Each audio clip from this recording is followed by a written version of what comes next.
Hey, what's up? It's Janu Rasbi. In this video, I will teach you how to do warm-up before training. The good warm-up movement is dynamic stretching.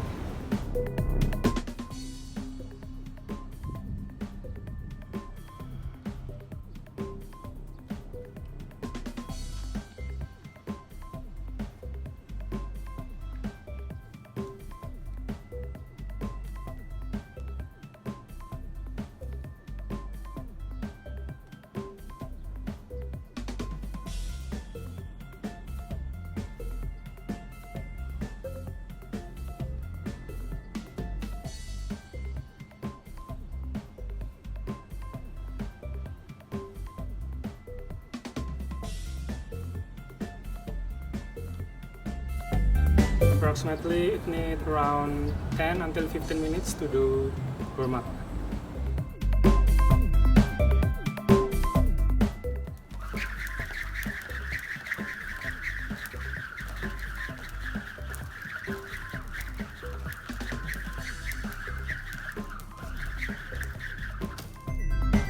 Thank you for watching, guys. See you on the next tutorial.